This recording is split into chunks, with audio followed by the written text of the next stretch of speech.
എന്തിന് G T marble വീട്ടിൽ കൊണ്ടുപോയി വിരിക്കണം എന്നുള്ളത് പല ആളുകളും ഞങ്ങൾ ചോദിക്കാറുണ്ട്. വീട് വെക്കുന്നവർ സാധാരണ ചോദിക്കുന്ന കുറച്ച് കൺസേൺസ് ഉണ്ട് കേട്ടോ.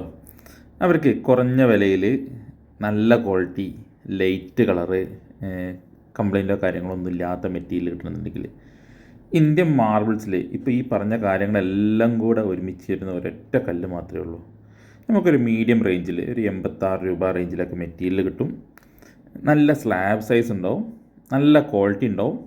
അതിൻ്റെ കളർ തന്നെ കണ്ടോ നിങ്ങൾ, ഒരു ഗ്രേ കളറും അതുപോലെ തന്നെ ലൈറ്റ് ഷെയ്ഡ് പെൻസിൽ ലൈൻസ് ആയിരിക്കും വരിക. വിരിച്ച് കഴിഞ്ഞാൽ നല്ല ഡയമണ്ട് ഷേപ്പിൽ നല്ല ഭംഗി ഉണ്ടാവും. ഒരുപാട് ആൾക്കാർ ഞങ്ങൾ ഇതിൻ്റെയൊക്കെ ഹോം ടൂർ വീഡിയോ ചെയ്യുന്ന സമയത്ത് ഒരുപാട് ആൾക്കാർ പറയാറുണ്ട് ആ സെയിം മെറ്റീരിയൽ കിട്ടുമോ, എത്രയാണ് വില എന്നൊക്കെ ചോദിച്ചിട്ട് ഒരുപാട് കമൻറ്റ്സ് വരാറുണ്ട് കേട്ടോ. അപ്പോൾ അത് അത്രയും ഇഷ്ടപ്പെട്ടുകൊണ്ടാണല്ലോ അത് വീട്ടിൽ വിരിച്ച് കഴിഞ്ഞാൽ ആ വീട്ടുകാർക്കും ഭയങ്കര സന്തോഷം ഉണ്ടാവാറ് കേട്ടോ. പക്ക വൈറ്റൊക്കെ വിരിക്കണമെങ്കിൽ നല്ല പൈസയും കൊടുക്കണം, എന്നാൽ അത്ര ക്വാളിറ്റി കിട്ടുകയില്ല. അപ്പോൾ നിങ്ങളുടെ അഭിപ്രായം ജസ്റ്റ് ഒന്ന് കമൻറ്റ് ചെയ്യണേ.